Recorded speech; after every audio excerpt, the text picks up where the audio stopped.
hindi ko lang alam kung babalik siya. Pag tumaba na siya, ibabalik sa ganito. Kasi siyempre gusto ko yung ganitong maliliit yung dahon. At saka siyempre ito, ganun din.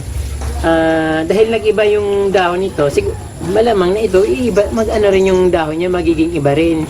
Pwedeng maging bilog, pwedeng maging rare, pwedeng maging katulad din nitong dahon or ganito lang ulit. Yun ang hindi ko alam. So, ito ngayon mag-experiment ako at siyempre ipapakita ko lang sa inyo kung ano yung kalalabasan ng croutons na pag naitanim ko na siya.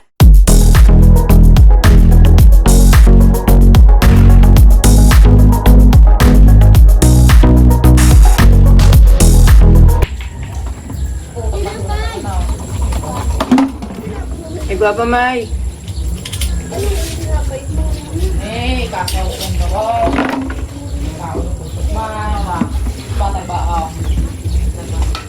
Pamahal ng pamahal mga kapramdi yung paso dito, kaya bumili na lang ako doon ng galon sa bakery. Mas matibay pa nga ito kung tutusin sa mga paso na nabibili natin na mahal. So yung paso kasi dito, yung dating 15 pesos, ang presyuhan na ay 300 or 35 bawat isa. Kapag bibili ka ng 3, binibigay nila ng 300, ay 100 yung 3. But kung isa-isa, 35 yung isa. Yung ito 10 pesos ang isa. So masyadong malayo yung presyo. Ito 55 piraso, 50 pesos lang.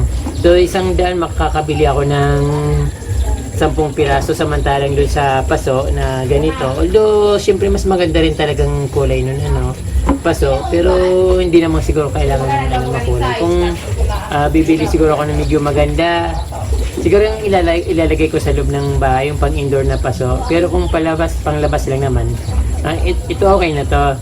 So yung ratio ng bilihan masyadong malayo compare sa paso. So tatlo nito, kung sa paso 100 pesos, din sa galon na ganito 10 piraso,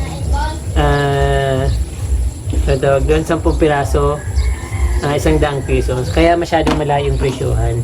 So ito na lang pipiliin ko kasi hindi naman ako nagpapaklas na ang mahalaga sa akin may nalalagyan akong halaman. Marami na kasi akong halaman dito na kailangan ko nang itanim. Kaya kailangan ko ng lalagyan. Kailangan ko ng panibagong paso kasi na-stock na yung mga mga halaman. So hindi ko na naasikaso.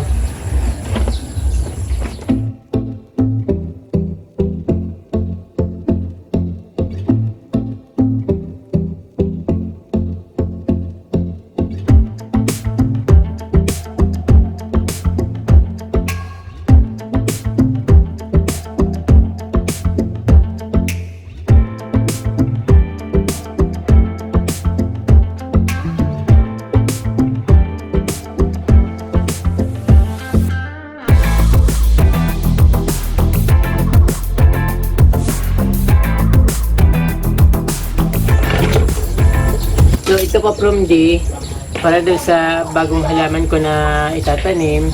Tapos yung ito pwede kong gamitin sa panghanging garden. Yung mga nilalagay natin sa hanging. Pwede rin ilagay dito yung ferns kasi panghanging garden naman yung ferns.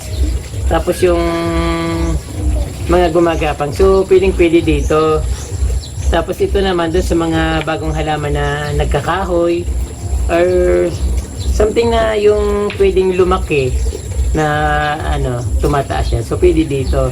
So napakalaki ng tipid kapromdi. Kasi kaya ako bumili nito kasi meron akong pinopropagate kapromdi na croutons. So mga ko na siya, binabad ko siya sa tubig kasi may nag-tip sa akin na friend ko na pwede pala siyang ilagay or i-propagate yung dahon ng crouton. Kaya ginawa ko, binabad ko siya sa tubig kasi yun ang sabi niya, ibababad lang sa tubig. So ngayon kapromdi, meron na akong crouton dito. Dati pinagtatapon ko kasi parang iniisip ko, niloloko lang ako ng friend ko. So ngayon, ito mahigit na to 2 weeks dito sa tubig. Ito, croutons. Napakaganda ng kulay nito, Ka-Promdi. Orange yung dahon nito. Yung medyo talbos niya. Orange yung dahon nito.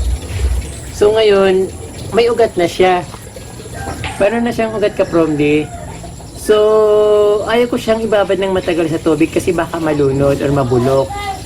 Since may ugat na siya, so pwede na siyang parang ready to plant na siya. Ang problema, yung wala akong paso. Kung sa ano ko naman, direct sa soil, palaging baha dito, Ka-Promdi. So baka mabulok lang yung dahon na may ugat. Tsaka ayun ang wino-worry ko. Kaya kailangan sabi ko kailangan bumili ako ng bagong paso o bagong lalagyan ng plants para maitanim ko na itong yung halaman na yung isa wala pang ugat. Maitanim ko na tong yung dahon ng yung pruto na maganda, makulay at maganda. So favorite ko tong na to kasi hinihingi ako doon, hindi nila ako binibigyan. Parang sabi ko isang tangkay lang naman sana. Ayaw nila akong bigyan. Tapos pag pupunta sa dito, ituturo lang nila kung anong gusto nilang bilhin. Ay halaman at bigay agad ako. Pagdating ko doon, parang siyempre nahiya naman akong sabi, gusto ko yan. Pero siyempre parang nagpaparinig ako ng gano'n. So ayun, kaya sinabihan niya nila ako na propagate ako ng dahon ng crouton. So ito na nga ngayon, Ka-Promdi, nagugat na siya, ready to plant. So ang iniisip ko lang dito, paano siya hindi ko alam kung anong kakalabasan nito. Kasi hindi ko alam kung paano siya sasanga. Magsasanga ba siya dito sa dulo or dito mismo magsasanga? Kasi may ugat na siya or kasi dahon na siya. So natural mag-absorb siya ng water. So yung iniisip ko nga, Ka-Promdi, yung kung paano siya magkakaroon ng sanga. So yun ang ko. So bahala na, itatanim ko na lang siya kasi may ugat siya. Ibig sabihin bubuhay siya. Ito pa, Ka-Promdi, kasi yung croutons kadalasan iba-iba kasi yung niya. Iba-iba yung dahon niya. Katulad nito, kumuha ako ng croutons dun sa gilid ng kalsada. Yung croutons na ito ay yung dahon talaga nito is original niya, malalaki. Ganito. Tapos nakita ko, mayroon tumubo na ganitong mga dahon. So, gustong-gusto ko yung dahon na pahaba, na makukulay, katulad nito. So, hindi ko lang alam kung babalik siya. Pag tumaba na siya, ibabalik sa ganito. Kasi siyempre gusto ko yung ganitong maliliit yung dahon. At saka siyempre ito, ganun din. Dahil nag-iba yung dahon nito, malamang na ito, rin yung dahon niya, magiging iba rin. Pwedeng maging bilog, pwedeng maging rare, pwedeng maging katulad din nitong dahon or ganito lang ulit. Yun ang hindi ko alam. So, ito ngayon mag-experiment ako at siyempre ipapakita ko lang sa inyo kung ano yung kalalabasan ng croutons na pag naitanim ko na siya. Kaya, Ka-Promdi, kung meron kayong may mga kapitbahay na magaganda yung croutons at ayaw ko yung bigyan ng mga cutting na sanga, humingi na lang kayo ng dahon para ganito rin naman. Damihan nyo na, tiyagaan talaga. At kung ganito na makaganda yung mga dahon ng croutons, orange, tapos napakaraming ganun, okay na yung sa garden. Kahit 2 puno nga lang na ganito, solve na yung garden mo pag may ganito kakagandang mga croutons. Ka-Promdi, napakaganda nito. Orange yung dahon niya. Ito kasi medyo magulang na, kaya medyo may yung medyo kulay green na yung gilid niya. Pero yung pinaka niya dito, yung talang ito yung kulay niya, napakaganda. Yung yellow orange yung dahon niya. So maaliwalas, maliwanag. Yun ang gusto ko palagi sa halaman, maaliwalas tingnan at maliwanag yung palagi. So antayin ko na lang lumago ito pag naitanim ko. Marami rin kasi ang dito, Ka-Promdi. May mga croutons din ako ng iba-ibang croutons dito. So, meron akong ganito pero dinalan ako ng kapatid ko kasi naghihinakit ako sa kanya. Sabi ko, pag pupunta siya dito, laging kumukuha ng halaman. Tapos pag ako, hindi niya binibigyan. Kaya nung isang araw, pumunta siya dito, may dala-dalang croutons na ganito. So, actually meron ako nito. So, siyempre maganda rin naman ito. Ilalagay ko sa paso kasi pag mainit, pag dumarating yung mainit na seasons, yung dahon niya nagiging kulay pula. Yung likod niya kulay pula siya. Tapos yung talbos niya kulay yellow, may green. Yung kind of variety ng plants na ito. Siyempre meron din meron pang isa. Ito, pwede rin i-propagate yung dahon nito pero tinapon ko na yung mga dahon kasi meron na akong mga ganito. So, nasa nasa paso na rin.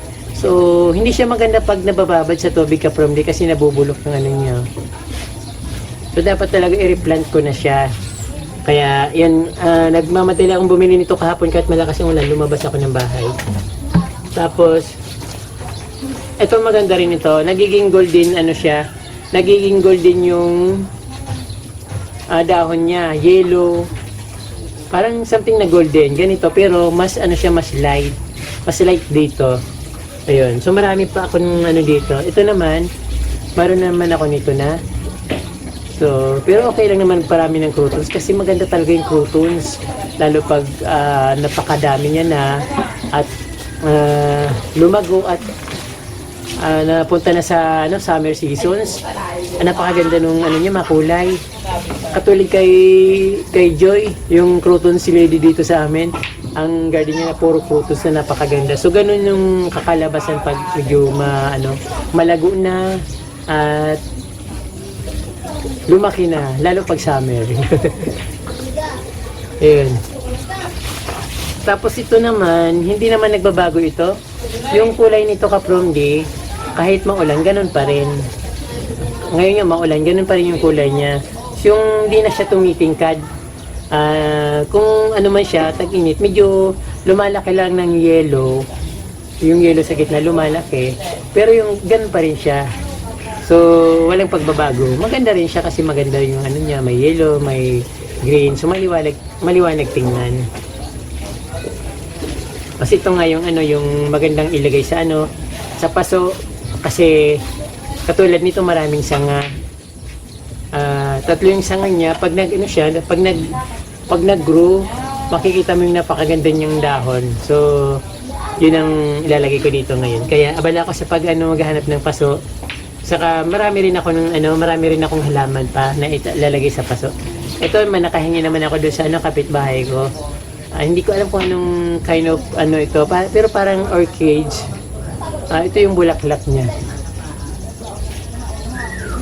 Humingi ako, sabi niya, putol ka lang dyan.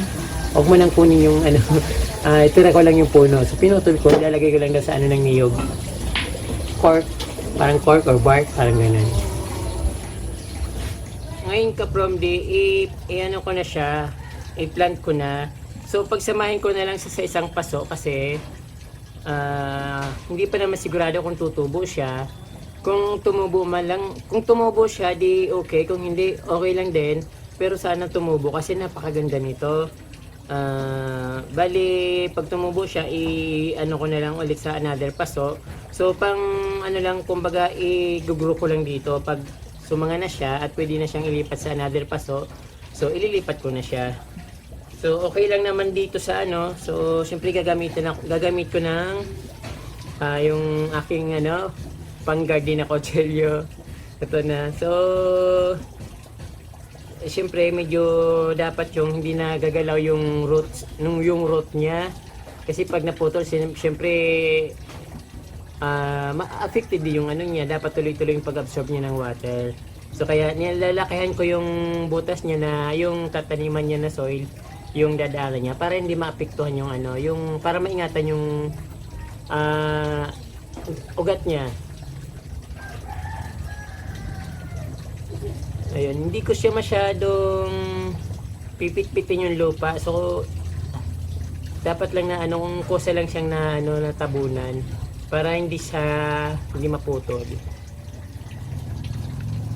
So, ito ganun din. So, samahin ko na siya dito.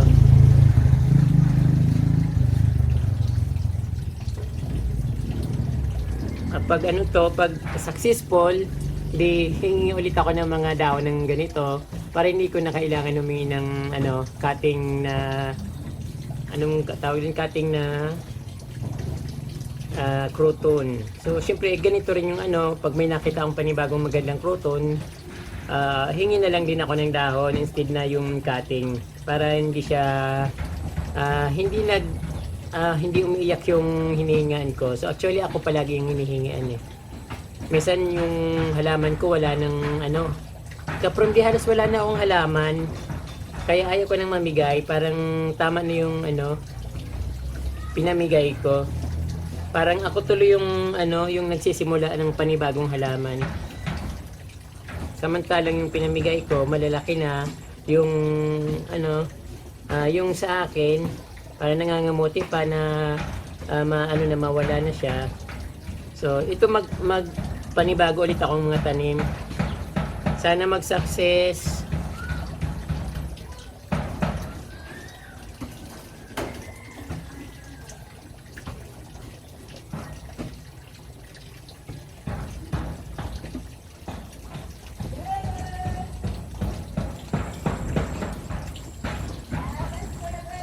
Tapos saka ko siya didiligan. Ayan. Mayroon din akong ano dito, kaprom din na ano, isang variety ng crouton. Medyo bilog-bilog yung dahon niya, pero ano naman to sa amin, very common. Tapos ready to plant ito kasi cutting naman siya, pwedeng diretso na sa lupa. So tatanggalin ko to kaprom di kasi natagalan sa ano, natagal yung babad sa tubig kasi wala akong paso na matataniman. So ito kasi nabubulok na. Baka possible na pag hindi ko tinanggal, mabulok siya hanggang sa dito yung balat niya. So tatanggalin ko na lang siya.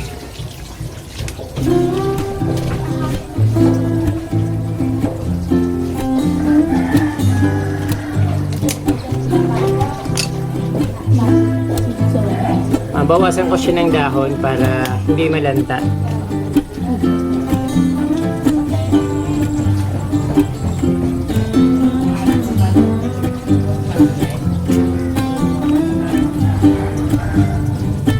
Putulin ko na lang kasi walang gunting. Pwede naman. Ayun kaprom di pala, kapag maraming dahon siya, dapat pinuputol yung no, yung yung mga dahon para hindi siya nalalanta. So, okay lang naman putulin kasi talagang maano naman siya, ano tawag doon, malalanta din naman siya kasi siya na yung pinakamatandang dahon. So, dapat putulin para yung ano, mapagbigyan. Hindi na siya mag-absorb ng water. So, yung water na nandito sa kanyang katawan, dito na napupunta sa kanyang talbos na bago. So, para tuloy-tuloy lang. Putulin ko to. Yan. Putulin ko to.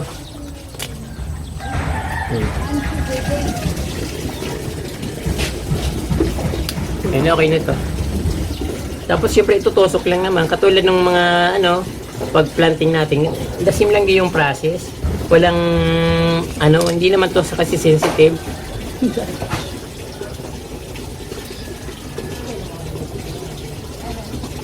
Yan, waiting for grow na to.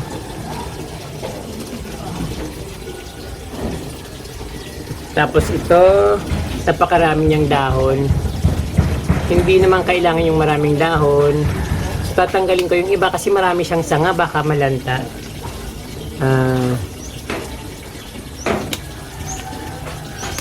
Tatlo yung sanga niya. So actually, yung sanga na ito, na ano lang, nabiak, kaya nagpanibagong sanga. So naging tatlo siya.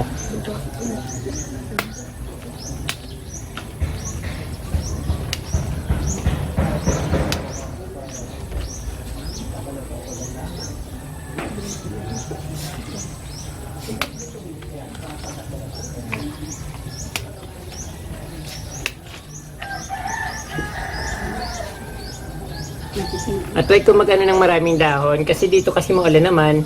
So hindi masyadong delikado mag-ano ng ganitong tanim. Saka hindi sensitive ang ano kaprom hindi sensitive ang life ng ano ng crouton. Talagang madali siyang mabuhay.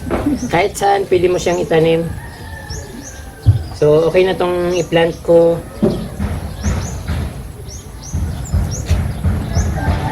Ayan.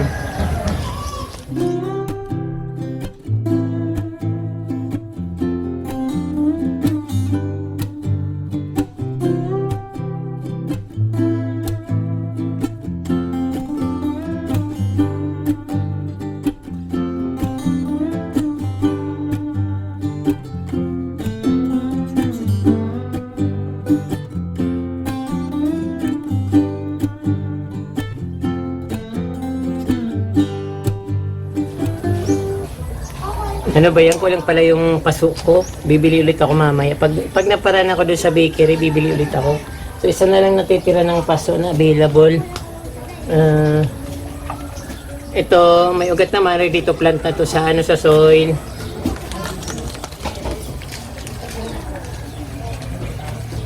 Try ko magtanim kayo nito dito.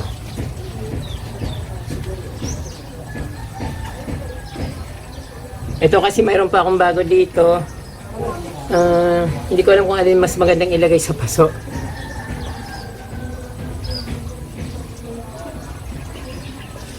Pareho lang naman yata to kasi pareho lang naman yung buhay nito. So itanim ko na lang to doon ng diretso sa ano. Or ito na lang tatanim ko dito sa paso kasi marami na ako nito sa paso. So yun nandun yan, dami-dami kong tanim na ganito. So I think pareho lang siyang variety. Kaya nga lang nagbabago yung dahon niya. So possible na ito, possible sana magkulay blue yung dahon nito. Babawasan ko na lang ng konting dahon.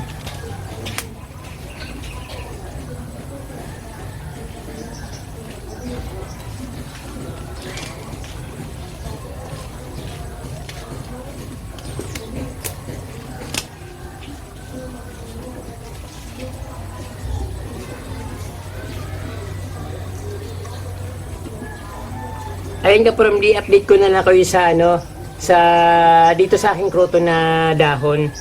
So, yung mga dahon na tinanggal ko, pwede pa siyang pwede pa siyang i-propagate sa tubig, babad sa tubig. So, dahil magkakasim variety, different varieties but isang halaman lang naman siya, isang lahi. So, means pwede siyang propagate yung mga dahon niya. So, but no need to propagate kasi dami-dami dito. Nag-experiment lang ako ng crotons.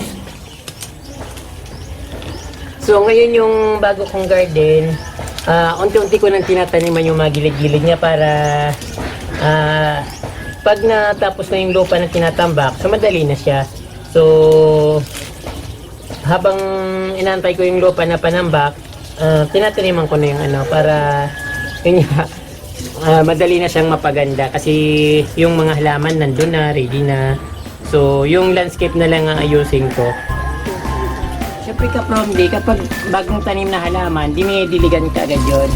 Para yung niya, yung soil niya nababasa at mayroon nakaka-absorb pa rin yung balat ng ng